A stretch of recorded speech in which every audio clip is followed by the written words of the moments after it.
Govinda Gopala. Hello my dear friends, welcome back again Balaji union coders group. आप लोगों का बहुत बहुत स्वागत है। और जैसा कि हमने पिछली क्लासेस में डिसीजन मेकिंग्स और लूपिंग को पढ़ा है, हमने पिछली क्लास में बोला था कि हम अभी एरे पढ़ेंगे, लेकिन मैं थोड़ा सा सोच रहा हूँ कि एरे से पहले मैं स्ट्रिंग फॉर्मेटिंग बता दूं, और उसके बाद जो है तो स्ट्रिंग फॉर्मेटिंग का कैसे हम दिखाना, हमें आउटपुट दिखाने के लिए कैसे कौन कौन सी चीज़ें हमें लिखना होता है, कौन कौन सी चीज़ इनपुट आउटपुट फंक्शंस हैं, और मैं थोड़ा इसका डिस्क्रिप्शन दे करके और उसका थोड़ी प्रैक्टिकल करवा के, और आप लोगों को कुछ 7-8 प्रोग्राम का मैं प्रैक्टिकल करवाऊंगा, जो कि फॉर लूप और डिसीजन मेकिंग, जंपिंग स्टेटमेंट के सबके कॉम्बिनेशंस होंगे, लॉजिक्स डेवलपमेंट करने के तरीके होंगे, इसमें लॉजिक कैसे डेवलपमेंट होता है वो आपको हम बताएंगे। तो आज मैं आपको इन शॉर्ट में आपको जो है तो managing input and output functions को मैं बताऊंगा आपको कि कैसे होते हैं। तो हमें क्या करना है यार,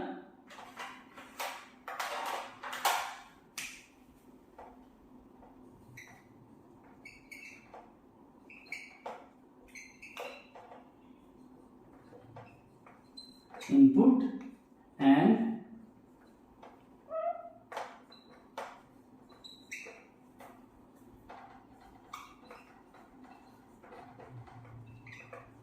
input on and output operation, ये आज हम पढ़ेंगे। आपको मैंने दो फंक्शन तो बता दिए थे, एक स्कैनर और एक प्रिंटफ का बताया था हमने कि स्कैनर कैसे काम करता है और प्रिंटफ कैसे करते हैं। हमारी जगह इनपुट आउटपुट के लिए इसको यूज कर रहे हैं, लेकिन हम आपको अभी जो है तो आपको थोड़ा सा और इसका डीपली बताऊंगा कि इनपुट आउटपुट कैसे इसको हम मैनेज करते हैं और स्ट्रिंग फॉर्मेटिंग कैसे करते हैं। तो अभी मैं आपको क्या बता रहा हूँ, जैसा कि आपको पहले मैं बता रहा हूं इनपुट का, इनपुट फंक्शन कौन कौन से हैं। एक तो आप जानते हो स्कैनफ होता है, और एक कौन सा होता है गेट, CHAR। ये केवल एक कैरेक्टर को इनपुट करने के लिए होता है, केवल और केवल एक इनपुट के लिए होता है, गेट CHR होता है। तो केवल एक कैरेक्टर इसमें इनपुट होता है, वो मैं आपको दिखाऊंगा कैसे यूज ले सकते हैं हम। और इसका बेसिकली हम कई बार हम प्रोग्राम जब चला रहे होते हैं ना, तो हम उसमें पूछते हैं कि अगर आपको कंटिन्यू करना है वही चीज दोबारा इनपुट वैल्यू डाल करके उसका आउटपुट देखने के लिए, जैसे मान लो कि हमने एक प्रोग्राम लिखा है, तो हमने लिखा कि प्लस करने के लिए 2 डिजिट प्लस है। अभी क्या होता है कि हम उसको बाहर निकल जाते हैं, एक ही बार उसको प्लस किया और उसके बाद आउटपुट बंद हो जाता है विंडो। तो हम क्या करेंगे, उसमें हम यस नो का हम एक ऑप्शन देंगे कि अगर आपको बंद नहीं करना है, आपको फिर से वहीं पे इनपुट डालना है। जैसे एक बार आपने 5 और 10 डाला तो प्लस होकर 15 दिखा दिया, तो आपको बंद ना हो और दोबारा से उसी में कंटिन्यू हो जाए कि प्लस 15 प्लस 25 हो जाए तो 40 हो जाए, इस तरीके से दोबारा इस तरीके कंटिन्यू। और जब आपको नहीं चाहिए तो एन दबा दो या नो एन प्रेस कर दो तो बाहर निकल आएगा। तो ऐसे के लिए हम गेट CHR यूज करते हैं। एक और फंक्शन होता है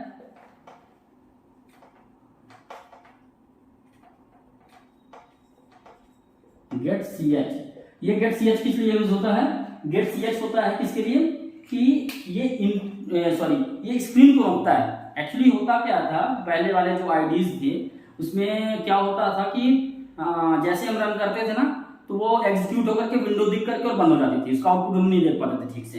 तो हम गेट CH का यूज करके हम उसको स्क्रीन को रोकते थे। जैसा हम जो आईडी यूज कर रहे हैं उसमें ऐसा नहीं होता है कोड ब्लॉक्स में, लेकिन जो ब्लू कलर की स्क्रीन जो पुराने ओल्ड डिजाइन में ओल्ड में था, डॉस बेस में था जो, तो उसमें इस तरीके से होता कि वो रुकता नहीं था, आउटपुट दिखाता नहीं था। इनपुट लिया, ऑपरेशन किया, 1 सेकंड के लिए दिखाता था और बंद हो जाता था तुरंत, जैसे एग्जीक्यूट हो तो बंद हो जाता था।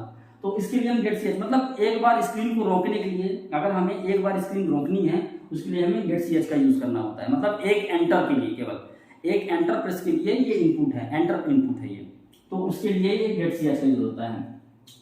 अब हम इसमें देखते हैं कि स्कैनअप में क्या होता है। स्कैनअप में क्या करते हैं कि हम डेटा टाइप का वो देते हैं, टाइप देते हैं कि कौन सा डेटा टाइप का एक्सप्रेशन होता है, और उसके बाद हम उसका एड्रेस दे देते हैं कि कौन से एड्रेस में स्टोर होना है, मतलब क्या वेरिएबल के एड्रेस में स्टोर होना है।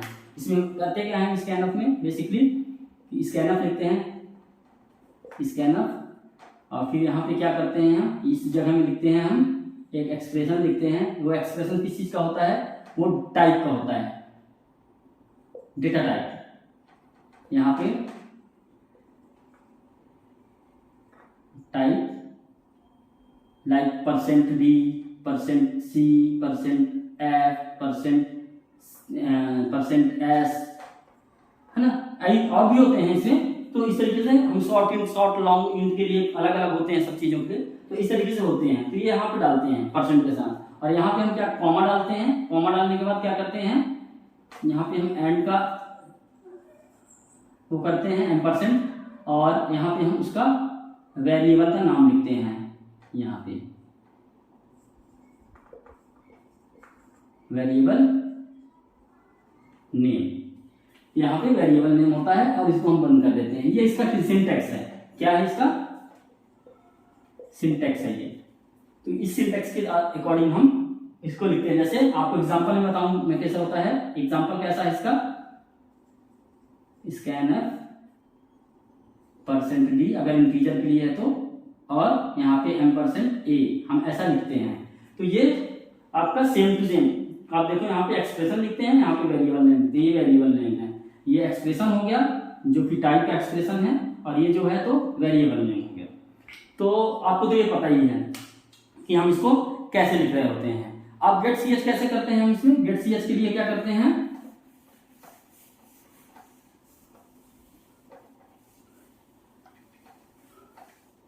गेट ch में क्या करते हैं हम, गेट char के लिए, गेट char के लिए सिंटैक्स सिंपल है।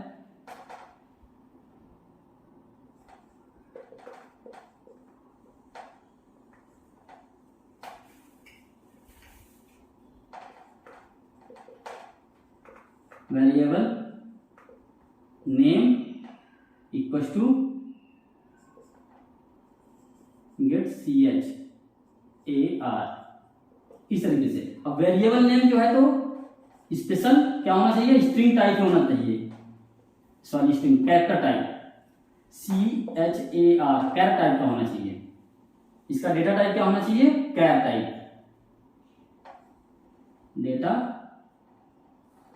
टाइप इसका कैर होना चाहिए। ये इंपॉर्टेंट है कि कैर होना चाहिए इसका वेरिएबल नेम। तो इसका सिंटैक्स ये है, ये सिंटैक्स है इसका। और एग्जांपल क्या है इसका, जैसे आपने एक CHAR कैर का CH ले लिया आपने वेरिएबल, और CH equals to get CHAR कर देंगे। तो ये आपको वहां पे इनपुट मांगने लगेगा, लेकिन एक ही कैरेक्टर इनपुट होगा।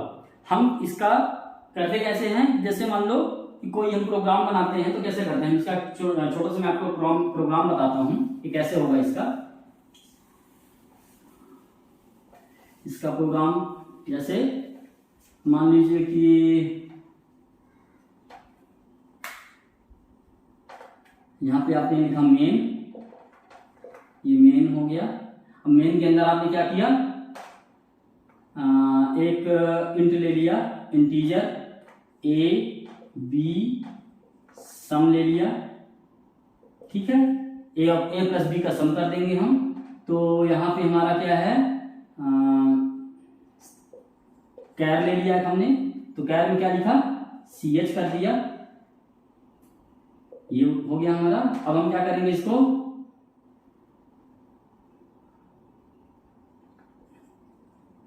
स्कैनफ %d %a, ये हो गया। स्कैनफ %d %b, ये इनपुट हो गया इसका, स्पेशल इनपुट करवा दिया हमने। अब क्या करना है, अब हम सम करवा देंगे। Sum is equal to a plus b, sum हो गया। अब प्रिंट करवा देंगे, printer sum result equal to करके यहाँ पे %d कर दिया हमने, और सम कर दिया, ये सम हो गया, यहाँ पे रिजल्ट दिखा देगा। अब क्या होगा, हम इसको क्या करेंगे, अब हम क्वेश्चन पूछेंगे कि are you want to continue. अगर कंटिन्यू करना चाहता है तो वो इनपुट करेगा। देखिए कैसे,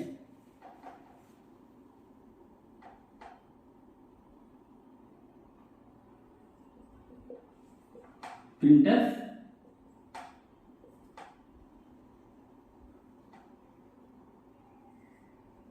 want to continue, yes no, ऐसे लिख देते हैं स्मॉल में, यस नो। अगर आपने यहाँ पे जो भी करना है तो यहाँ पे हम क्या लिखेंगे, C H equal to get C H A R पे गेट कैर। अब यहाँ पे क्या करेंगे हम, या तो प्लस या वाई को प्रेस करेंगे या तो नो को प्रेस करेंगे।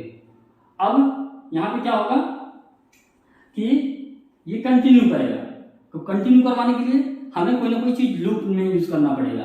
तो हम क्या करेंगे, यहाँ पे हमारा यहाँ से हम शुरू करेंगे क्या, डू, यहां से डू स्टार्ट करेंगे और यहाँ पे लिखेंगे if C H is equal to Y है, तो क्या होगा,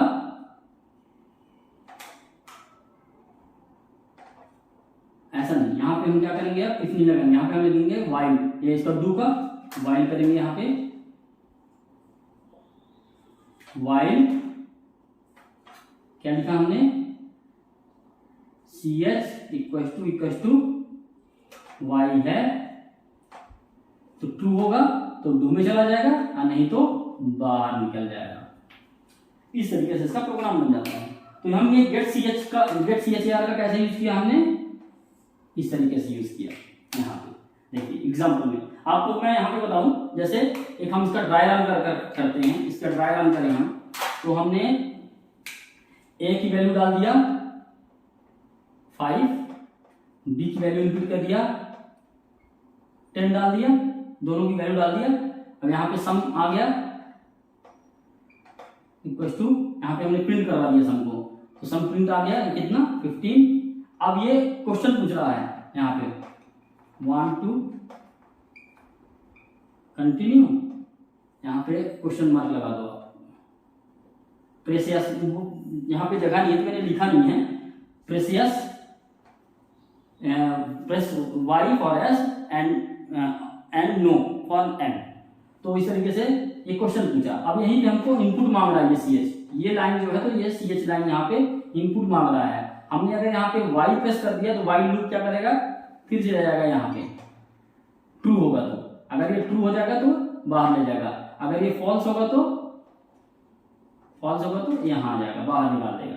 तो ट्रू होगा तो ऊपर तरफ ले जाएगा और फॉल्स होगा तो नीचे तरफ ले जाएगा, तो ये बाहर निकाल देगा। तो अगर वाई कर दिए तो फिर से यहाँ पे आ गया ए इक्वल टू, फिर से हमें इनपुट करना पड़ेगा 6 जो भी है, 15 जो भी है, बी, फिर 20, फिर सम, फिर do you want to continue, फिर से हमने वाई प्रेस कर दिया, फिर से घूम गया वहीं पे।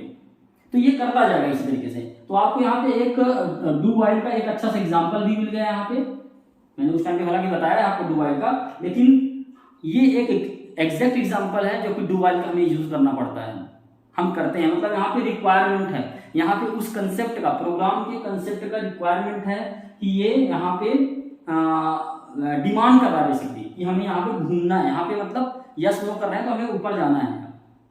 तो ये एक अच्छा सा एग्जांपल आपको है। और जो गेट सी एच है, तो गेट सी एच क्या है, गेट सी एच बेसिकली करता क्या है कि स्क्रीन रोकने के लिए, बस एक एंटर रोक, मतलब आपकी अगर स्क्रीन है आपको रुक नहीं रही है तो आप गेट सी एच करते हैं तो रुकने लगेगी वो स्क्रीन, एक एंटर को प्रेस करने के बाद ही बंद होगी वो स्क्रीन, तो एक गेट सी एच है।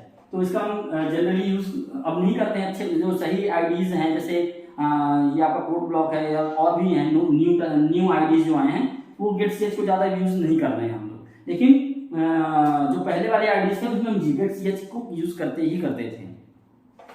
तो अभी गाइस ये आपको ये इनपुट फंक्शन मैंने बता दिया। अब output functions,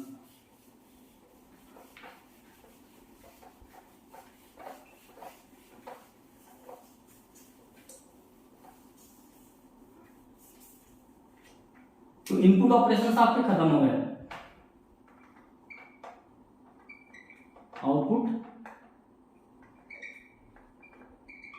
output functions. Output functions हमने, आपको कौन कौन सा पता है? आपको पता है केवल एक अभी प्रिंटर। तो प्रिंटर हमने बता दिया पहले ही कि प्रिंटर मैसेज के दिखाने के लिए होता है, आउटपुट दिखाने के लिए होता है। तो एक हो गया प्रिंटर फंक्शन होता है, एक क्या होता है पुट CHAR। पुट CHAR जैसे गेट CHAR होता है वैसे ही पुट CHAR होता है, बस ये दोनों हैं। हम जनरली प्रिंटर का ही यूज करते हैं। पुट CHAR एक कैरेक्टर के लिए होता है, प्रिंट करवाने के लिए होता है। एक कैरेक्टर अगर हमारा है हम प्रिंट करवा दे, वही यस और नो है। तो अगर हमने जैसे क्वेश्चन किया वहां पे कि ये यस करवाना है या नो करवाना है, तो वहां पे आपको जो है तो वहां पे आपको जो है तो क्या लिखा देगा वो इनपुट और आउटपुट, सॉरी आपको जैसे आपने लिखा कि पुट CHAR, गेट CHAR का क्या हमने एक कैरेक्टर ले लिया यस और नो।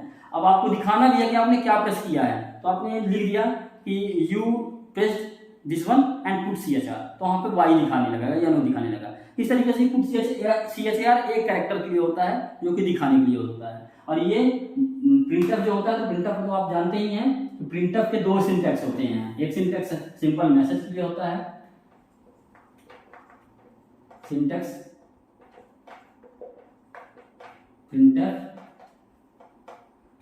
प्रिंटफ ला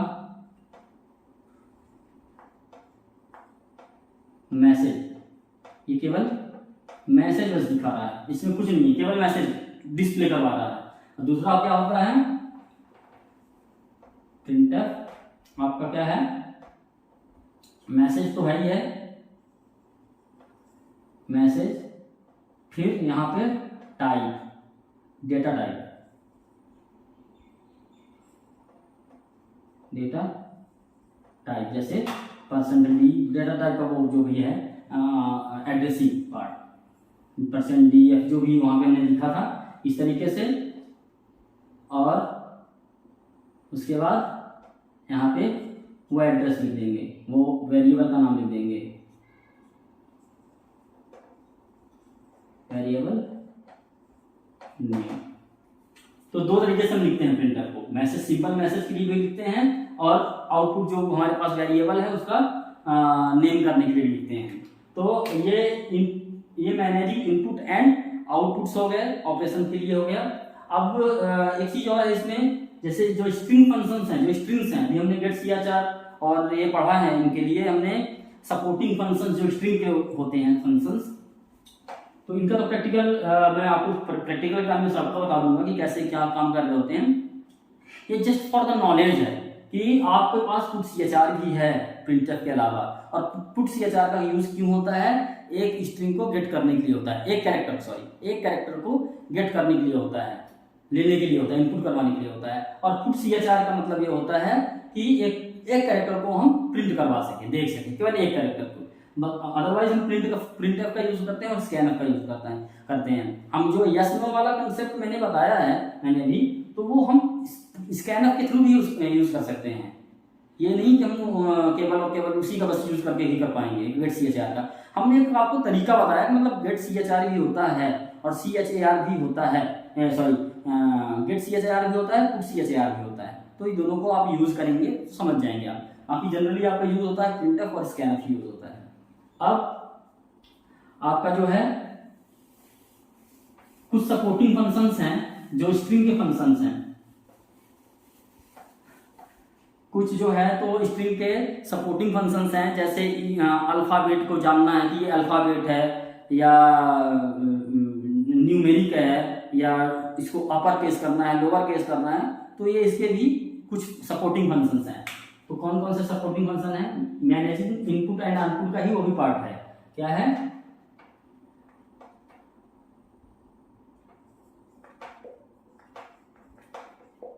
सपोर्टिंग फंक्शंस कौन कौन से हैं? सपोर्टिंग फंक्शंस आपके कौन से हैं? इसमें है आपका जैसे क्या क्या लिख सकते हैं यहाँ पे is alphabet, is alpha, sorry is alpha होता है। तो पहला है इज अल्फा, और यहाँ पे हम वो एक्सप्रेशन लिख देते हैं, वो वेरिएबल का नाम जिसको हम चेक करवा रहे होंगे, जिस वेरिएबल में वैल्यू होगी, वैल्यू ये आपका वैल्यू पार्ट हो गया।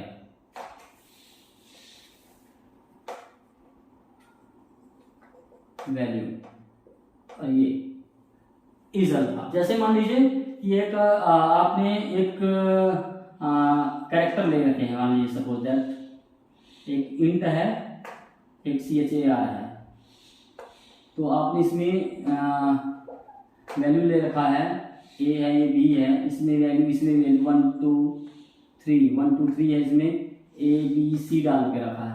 अब आपको इज अल्फा, यहाँ पे आप चेक करोगे, अगर आप यहाँ पे is alpha, is PHA alpha लिख करके यहाँ पे लिखते हैं A, तो ये क्या रिटर्न करेगा, फॉल्स। अगर आप इसको लिखते हैं B, अगर आप इसको A लिखते हैं तो फॉल्स रिटर्न करेगा। इसी को इज अल्फा, अल्फा को आप अगर B लिखते हैं यहाँ पे ऐसे, ये ट्रू रिटर्न करेगा, ठीक है।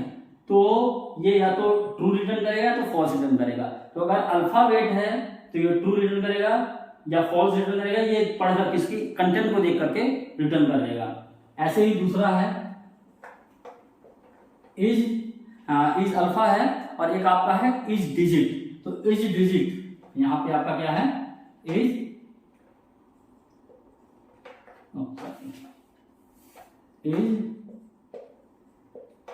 डिजिट, यहां पे भी वही वैल्यू है, इसको आप ऐसे लिख दीजिए, वैल्यू लिख दीजिए, वैल्यू। तो जो भी वैल्यू है, ये वेरिएबल नेम है, वो लिखेंगे यहाँ पे। तो इसको कैसे लिखेंगे, इज डिजिट, ए लिखते हैं और इज डिजिट बी लिखते हैं, तो क्या आउटपुट आएगा, इज डिजिट। अगर हमारा डिजिट है तो डिजिट है ये 1 2 3, तो पहला वाला हमारा ट्रू रिटर्न कर देगा और ये वाला फॉल्स रिटर्न कर देगा। सिंपल है। एक अल्फा चेक करने के, एक अल्फाबेट चेक करने के लिए होता है और एक डिजिट चेक करने के लिए होता है। स्पेशल कैरेक्टर को ये अल्फाबेट में या नहीं लेगा, ये मतलब उसको रिजेक्ट करता है, तो इसलिए ये अल्फाबेट को रीड करेगा A to Z, और ये 0 to 9 को रीड करेगा, और ये आपको ट्रू और फॉल्स को रिटर्न करके बताएगा। अब इसमें जो है, अभी एक चीज आपने देखा होगा, ये ट्रू और फॉल्स हमने बताया, राइट। ये आपने ट्रू और फॉल्स को देख लिया। हमारे पास एक और डेटा टाइप होता है, हमने आपको बताया इंट, फ्लोट, डबल और कैरेक्टर। एक और डेटा टाइप होता है, वो होता है बूल। बूल का मतलब बूलियन। ये क्या होता है, बूलियन मीन्स या तो वो ट्रू रिटर्न करेगा या तो फॉल्स। उसके दो ही स्टेट होंगे, या तो ट्रू होगा या तो फॉल्स होगा, और उसके कोई स्टेट नहीं होंगे, उसमें वैल्यू नहीं होती, उसमें बस केवल वैल्यू क्या होती है, या तो ट्रू या तो फॉल्स। इसके 2 ही स्टेट होते हैं, एक होता है ट्रू और फॉल्स। एक बार में एक ही होगा ये, ट्रू और फॉल्स। तो ये हमारा जो रिटर्न करेगा वो बूलियन टाइप में जाएगा। उसके लिए हमें वेरिएबल कौन सा लेना पड़ेगा, बूलियन टाइप का होना पड़ेगा। जैसे मान लो कि अगर हम इस तरीके से इसका हमें आउटपुट लेना है, तो हम क्या करेंगे, BOOL बूल, कुछ भी ले लीजिए, सी आप कर लीजिए अभी के लिए, सी। इसका अपने आप अगर कुछ नहीं हमने असाइन नहीं किया है तो अपने आप C = फॉल्स है, बाय डिफॉल्ट ये फॉल्स होगा अपने आप में, क्योंकि इसमें और कोई गैरबेज वैल्यू नहीं लेगा, ये फॉल्स ही उठाएगा बाय डिफॉल्ट। अगर हमने लिख दिया है ट्रू, तो वो ट्रू उठाएगा। अब हमने C = लिखा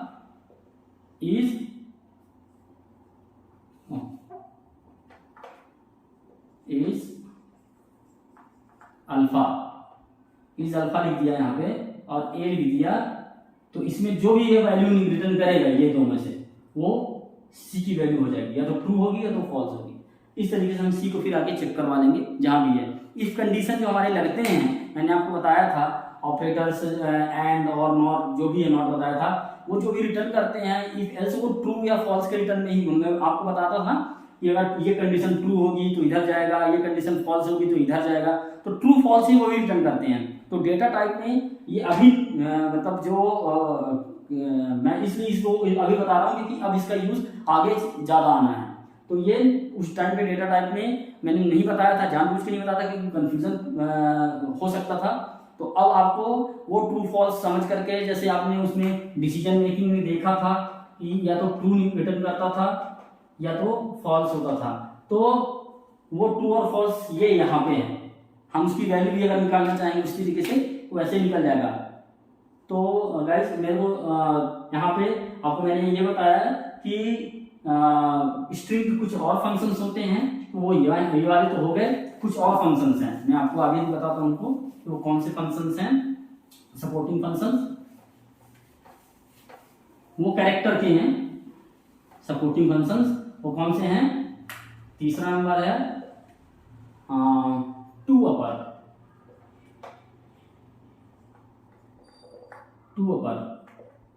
और वैल्यू। टू अपर होता है एक, दूसरा चौथा है, दो मैंने बता दिया था, इज अल्फा इज डिजिट बता दिया था। एक होता है टू लोअर। इसके सिंटेक्स क्या है ये पता ही चल रहा है कि इसमें क्या है कि हम इसमें केवल और केवल कैरेक्टर, इसमें केवल और केवल स्ट्रिंग और कैरेक्टर के लिए ही यूज करेंगे, ये डिजिट के लिए यूज नहीं होगा। ये स्ट्रिंग फंक्शंस हैं, कैरेक्टर फंक्शंस हैं, इसको जो है तो हम केवल और केवल स्ट्रिंग टाइप के डेटा टाइप या कैरेक्टर टाइप के डेटा टाइप के लिए ही यूज करेंगे। अब आप देखिए इसमें हम इसको कैसे यूज करते हैं। सिंटैक्स इसका क्या है, टू अपर और वैल्यू लिख देंगे। तो जैसे मान लो कि हमारे पास एक कैरेक्टर में वैल्यू है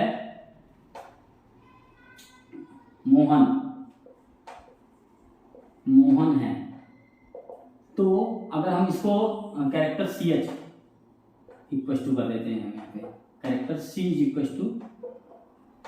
इक्वल टू मोहन है, तो हम अगर हम इसको अपर केस में पूरा कैरेक्टर बदलना है, पूरी स्ट्रिंग तैयार करनी है, तो हम क्या लिखेंगे, टू अपर C। तो क्या आउटपुट आएगा इसका, मोहन आ जाएगा इसका आउटपुट। सारे के सारे अपर केस में हो जाएंगे। ऐसे ही लोअर के लिए है, टू लोअर का क्या है सिंटेक्स, टू लोअर, ये वैल्यू लिखेंगे, ये इसका सिंटेक्स है, सिंटेक्स ये भी है। तो ये सिंटेक्स टू लोअर के लिए है। इसको आप कैसे लिखेंगे, इसका जो आउटपुट लेना है कैसे लिखेंगे, टू लोअर C लिख देंगे तो ये करेगा कि मोहन कर देगा, सब के सब कैरेक्टर को मोहन कर देगा, मतलब लोअर केस में कर देगा। तो इस तरीके से ये क्या करता है आपके, उसको लोअर केस में कर देगा और लोअर केस में करके ये आपको ये बताएगा कि इसमें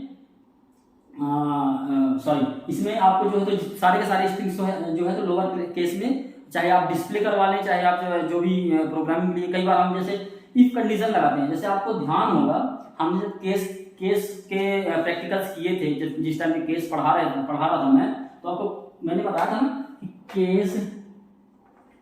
केस के लिए लिखा था हमने ए, फिर मैंने आपको बोला था कि इसको जो है तो आपको स्मॉल लेटर के लिए अलग से लिखना पड़ेगा। तो ये चीज हम यहाँ पे इसको वो कर सकते हैं, गेट कर सकते हैं इन चीजों को, कि मतलब जो भी इनपुट आ रहा है कैसे, मैं आपको इसका थोड़ा सा एग्जांपल बता देता हूं पहले अपर और लोअर का। तो जैसे आप यहाँ पे लिखते थे स्विच, और यहाँ पे लिख देते थे अल्फाबेट, जो भी आ रहा है आपका, फिर यहां से आपका केस चालू हो जाता था, केस ए लिखते थे, फिर स्मॉल ए के लिए अलग लिखते थे, है ना, ऐसे लिखते जाते थे। तो अब आपको यहाँ पे इस तरीके से अल्फाबेट न लिख करके यहाँ पे क्या लिखेंगे आप, क्योंकि अब आपको एक ही केस बना लेना है, मतलब एक ही तरह का, चाहे 2 अपर कर दो चाहे 2 लोअर कर दो। तो यहाँ पे आप 2 अपर कर दो, अपर और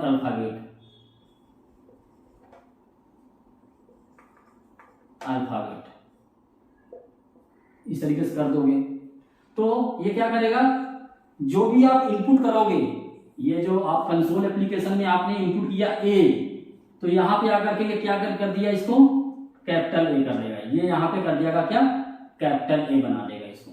तो कैपिटल ए यहाँ पे आकर के चेक हो जाएगा, मतलब आपको स्मॉल ए के लिए अलग से केस लिखने की जरूरत नहीं पड़ेगी। ये इसका फायदा हो गया आपको यहाँ पे। तो आपको मैं एक रियल टाइम एग्जांपल बता रहा हूँ कि मतलब इस तरीके की इस चीज के लिए यूज होता है 2 अपर और 2 लोअर। आप मान लो इसको 2 लोअर भी लिख सकते हो, तो आपको यहाँ पे केस में लिखना पड़ेगा कि स्मॉल ए, और एक ही स्मॉल या कैपिटल जो भी लिखना है एक ही तरीके का बना करके इसको स्मॉल या कैपिटल जो भी लोअर और अपर करना है आप कर सकते हैं इसको। तो आपका उसके अकॉर्डिंग स्विच केस का जो आपने वो किया था ग्रेड के लिए एक है, आपको याद होगा मैंने ग्रेड के लिए भी करवाया था कि इक्वल्स में करवाया था कि ग्रेड अगर ए है, फिर स्मॉल के लिए बोला था कि स्मॉल के लिए भी कर लेना, नहीं तो ए इस कैपिटल होगा स्मॉल होगा तो उसके अकॉर्डिंग कर लेना। तो उसमें भी हम ये चीज लगा सकते हैं। तो जहां पे हमें कैरेक्टर के ऊपर या स्ट्रिंग के ऊपर चेक लगाना होता है कि अगर ये कैरेक्टर इक्वल टू इतना है तो ऐसा आउटपुट आए, या नहीं है तो वैसा आउटपुट आए, तो आपको उस टाइम पे या तो 2 अपर या 2 लोअर लगा करके ही चेक लगाना चाहिए। ये गुड प्रैक्टिस है, जिससे आपका कभी कंडीशन फेल ना हो। तो ये स्विच केस का हो गया आपका, और सॉरी स्विच केस बोल रहा हूँ आपका, ये कैसे आपको दिखाना है, इसको कैसे करना है। और एक चीज और आपको बता दूं, अभी मैंने स्कैनअप बताया था आपको, स्कैनअप भी आप कई तरीके से लिख सकते हो। अभी आपको मैंने स्कैनअप हमेशा एक ही फॉर्मेट में लिखने के लिए बताया। कैसे बताया, स्कैनअप हमेशा एक ही चीज बताया आपको, %d %a, केवल एक ही बार डी लिखा है यहाँ पे, तो एक बार में ये हो गया, ठीक है। लेकिन आप इसको और तरीके से लिख सकते हैं, और ज्यादा लिख सकते हैं, जैसे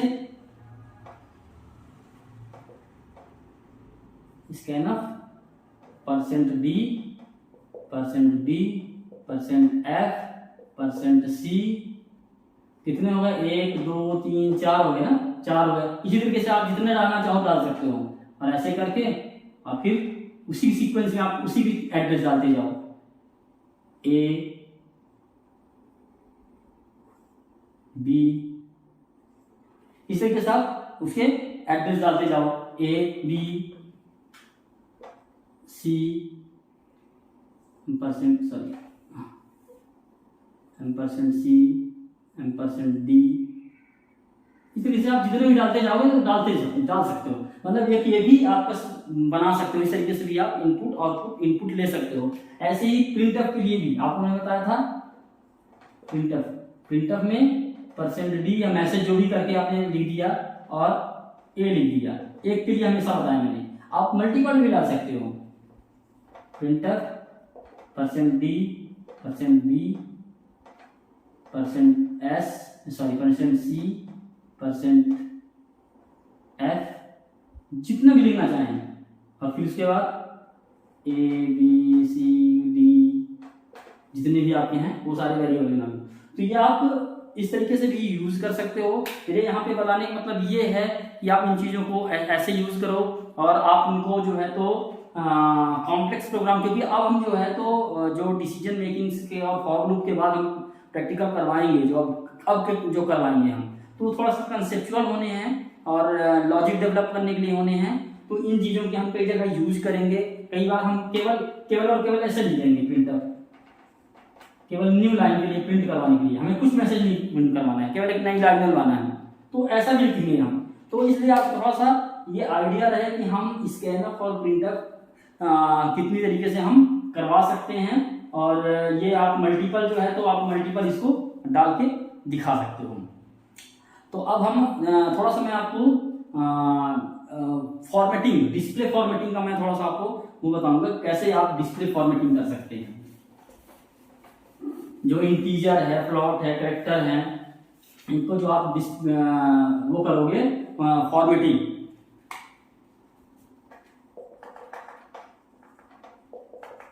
फॉर्मेटेड आउटपुट, जो हमारा आउटपुट, आउटपुट का मतलब प्रिंटर, हमेशा प्रिंटर से आप ये समझिएगा कि प्रिंटर ही होता है आउटपुट का। अब जैसे हम सबसे पहले देखते हैं इंटीजर के लिए, इंटीजर, सपोज दैट इंटीजर हमारे पास ए है, ए इक्वल टू जो भी वैल्यू हम देंगे अभी दिखाएंगे हम आपको। अब हम जब इसका प्रिंटफ लिखेंगे तो कैसे लिखेंगे, जो उसका टाइप का एड्रेसिंग वैल्यू होगा वो क्या होगा, %d होगा।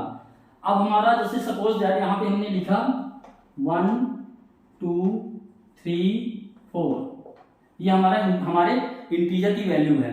तो क्या आएगा यहाँ पे, हमने किया यहाँ पे इसको सिंपल डी लिखेंगे तो 1 2 3 4 आउटपुट आएगा। प्रिंटर के साथ अगर लिखते हैं %d तो इसका आउटपुट 1 2 3 4। सपोज दैट आपको इसमें स्पेस जो है तो ज्यादा है। अब आप देखिए इसी को आप अगर कैसे लिखते हैं, %2d, 2d लिखते हैं तो क्या करेगा, केवल 1 और 2 दिखा देगा, बाकी को हटा देगा, नहीं यूज करेगा। फिर आप अगर लिखते हैं %4d, 4d लिखते हैं तो क्या करेगा, मतलब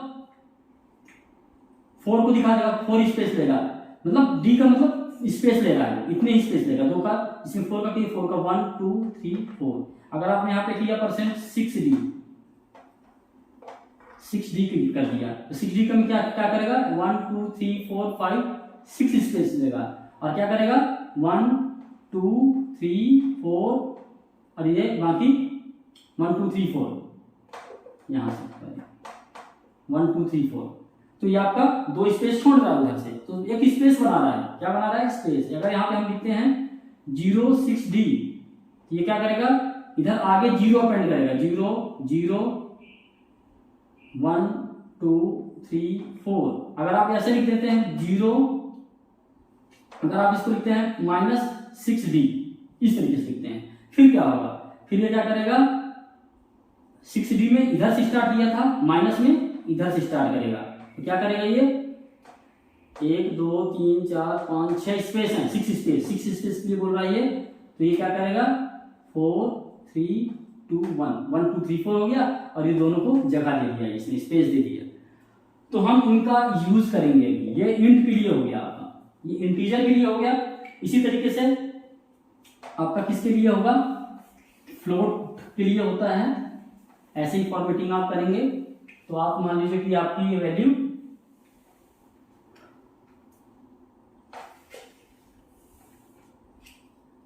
15.1234 है, सपोज दैट ये फ्लोट है, ऐसा है। अब इसका आउटपुट जो होगा तो क्या होगा, आउटपुट अगर आप सिंपल %f लिखते हैं तो क्या आएगा, आउटपुट 15.123400 जो भी है इतना, इस तरीके से आ जाएगा। अब आप अगर इसको क्या करते हैं, इसको लगते हैं %7.4, तो 7.4 में क्या आ जाएगा आपका 7.4f। ये क्या करेगा, टोटल स्पेस 7 है, जिसमें से पॉइंट के बाद 4 जो है तो पॉइंट के बाद लेगा, टोटल स्पेस 7 है, टोटल स्पेस 7 मतलब 1 2 3 4 5 6 7। अब ये 7 हो गया। अब इसमें क्या बोल रहा है ये कि टोटल स्पेस 7 है, इसमें से क्या करेगा ये कि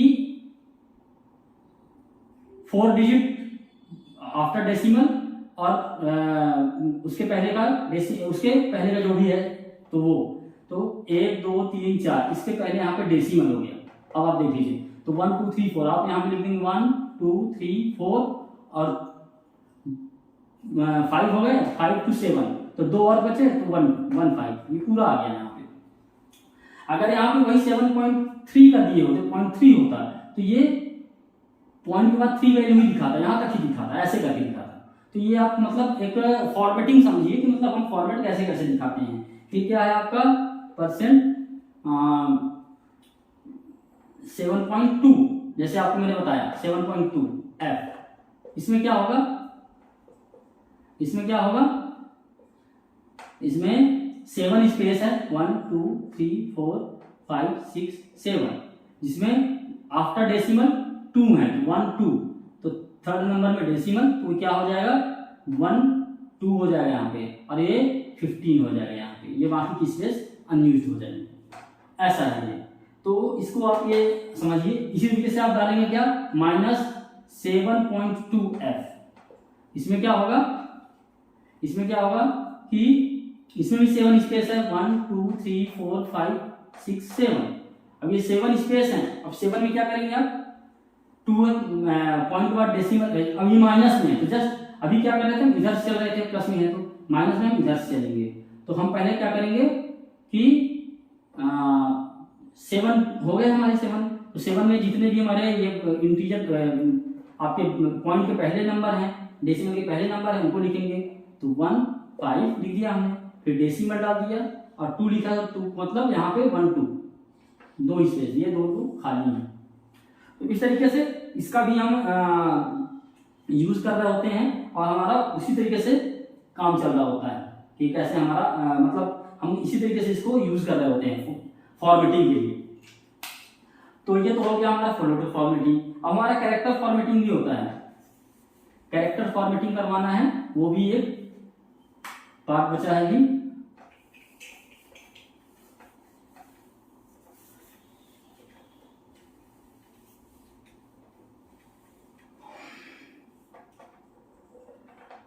कैरेक्टर फॉर्मेटिंग, कैरेक्टर फॉर्मेटिंग में या स्ट्रिंग फॉर्मेटिंग कह दीजिए,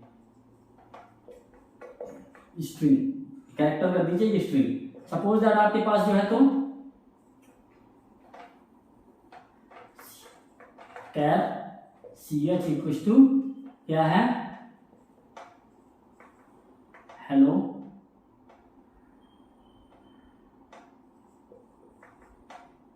ये एक स्पेस है यहाँ पे खाली है,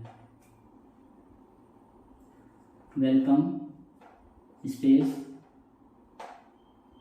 स्पेस को ऐसे कर देता हूँ तो जिससे आपको याद पता रहे, इंडिया। ये हमारे पास इनपुट है, कितने कैरेक्टर हैं 1 2 3 4 5 6 7 8 9 10 11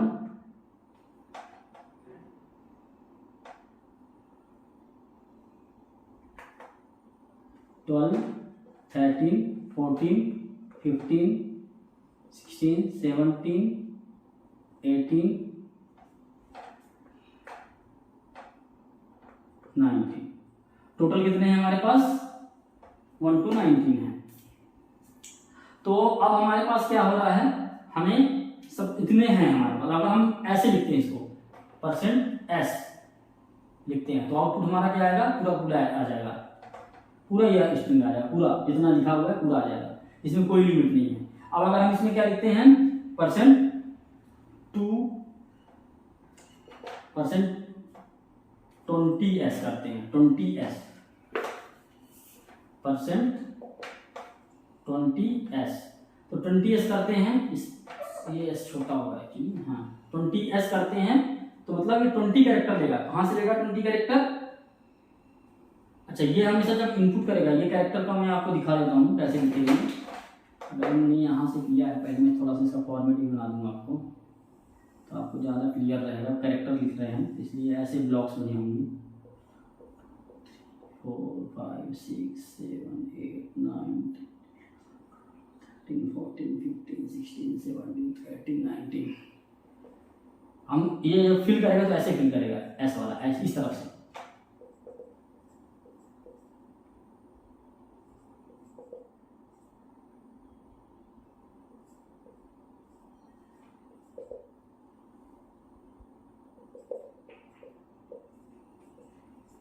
पूरा फिल हो गया। अब इसमें हमने 20 ले लिया, अब यह कितना, यहाँ से 0 1 2 3 4 5 6 7 8 9 10 11 12 13 14 15 16 17 18, 0 to 18 है ये। हमने 20 दे दिया, तो 20 दे दिया तो सिंपल है 20 ही जाएगा, ये पूरा पूरा 20 हमने 20s लिखा है। तो ये अब क्या होगा, अभी फिल इधर से हो रहा है, फिल तो वैसे ही, ये भी ऐसे ही होगा, पूरा पूरा ऐसे ही लिखा जाएगा ये पूरा 20 तक, पर फिलिंग इधर से होगा, ये इधर से हो रहा था, ये फिलिंग इधर से होगा, इस तरफ से राइट टू लेफ्ट आएगा, ये लेफ्ट टू राइट गया था। तो अब आपने इसका जैसे देखा, आपने यहाँ पे आपने लिख दिया, तो जैसा कि आपने यहाँ पे देखा कि 20s है, इसी तरीके से हम फॉर्मेटिंग करते जाएंगे। इसमें पॉइंट में भी होता है, 0.5 कर दिया हमने, 0.5s कर दिया, तो 0.5s का मतलब क्या होगा कि ये केवल 5 कैरेक्टर लेगा इधर से। और अगर हमने 0.20s लिखा है, इनका मैं आपको प्रैक्टिकल करके दिखाऊंगा जब जिस टाइम पे, वो मैं आपको क्लियर करके बताऊंगा कि ये थोड़ी सी मेरे को मिस्टेक हो रहा है, थोड़ा सा ये याद नहीं आ रहा है। 0.5s इधर से चलेगा, राइट टू लेफ्ट चलेगा या लेफ्ट टू राइट चलेगा, तो मैं इनका प्रैक्टिकल करके बताऊंगा, उस टाइम पे आपको मैं बता दूंगा। तो नेक्स्ट सेशन में हम जो है तो इसका प्रैक्टिकल करेंगे, और इसका प्रैक्टिकल करके हम आपको जो है तो इसका कंसेप्ट पूरा समझा दूंगा। लेकिन ये केवल ये ध्यान रखने वाली बात है कि आपको जो मैं आगे बताऊंगा, जो आपको प्रैक्टिकल करवाऊंगा, वो इनमें इन चीज़ों का यूज होना है, तो आप ये ध्यान रखिएगा, क्योंकि हमें पैटर्न प्रिंटिंग के लिए या मैसेज प्रिंटिंग के लिए इन चीज़ों की इनका यूज पड़ेगा ही पड़ेगा, तो आप ये ध्यान रखिएगा। और अब हम जो हमारी नेक्स्ट क्लासेस होगी, वो पहले तो हम प्रैक्टिकल करवाएंगे, कुछ कंसेप्ट्स के प्रैक्टिकल करवाएंगे, कुछ अच्छे प्रोग्राम आपको करवाएंगे जिसमें आपके कंसेप्ट क्लियर हो सके। जितना हमने पीछे से अभी तक पढ़ाया है, जितना भी पढ़ाया है, वो सारा का सारा हम आपको प्रैक्टिकल करके दिखाएंगे, और उसमें लॉजिक बना के दिखाएंगे बेसिकली, कि लॉजिक कैसे लगते हैं। अभी तो हमने आपको बताया कि पढ़ाया है, लेकिन अब लॉजिक बताना, डेवलपमेंट करना बताऊंगा कि लॉजिक डेवलप कैसे होगा, और आप इसको कैसे इसको यूज करके इसको कंप्लीट करेंगे। तब तक के लिए आप लोग इसको थोड़ा सा और समझने की कोशिश कीजिएगा। मैं अपने नेक्स्ट वीडियो में आपको इसका प्रैक्टिकल पहले करूँगा, दिखाऊंगा स्ट्रिंग का। इसके बाद मैं जितना मैंने चीज का शुरू से लेके अभी तक पढ़ाया है, उसका कॉम्बिनेशन ऑफ लॉजिक्स तैयार करूंगा मैं, और उनको दिखाऊंगा। तब उसके बाद हम जो है तो एरे में पढ़ेंगे। एरे जो हमारा जब आएगा, तो वो है एडवांस चीज। अब हमारा जो है, अभी तक तो बेसिक चीजें हम पढ़ रहे थे, ये बेसिक थी बिल्कुल सी, ये जैसे मतलब का खा गा घा या ABCD हम पढ़ते हैं, वो बेसिक होता है। फिर हम वर्ड बनाना शुरू करते हैं, ABCD के बाद हम वर्ड बनाते हैं, जैसे हेलो, तो HELLO हेलो, तो वो एक एक कैरेक्टर मिला के, एक एक अल्फाबेट मिला करके वो एक वर्ड बना है। वैसे ही एरे, और हम उसके एरे के बाद जो है तो पॉइंटर्स है हमारे पास, लिंक लिस्ट है, स्ट्रिंग है, यूनियन है, इनम है, उन सब चीज़ों को पढ़ेंगे। वो एडवांस चीज़ें कहलाएंगी, जो कि आपको अच्छे से उनको भी सीखना है। तो गाइस, आज के लिए इतना ही, और हम आपको आगे मिलेंगे अपने प्रैक्टिकल के साथ। तो तब तक के लिए, नेक्स्ट क्लास तक के लिए, थैंक यू, बाय बाय।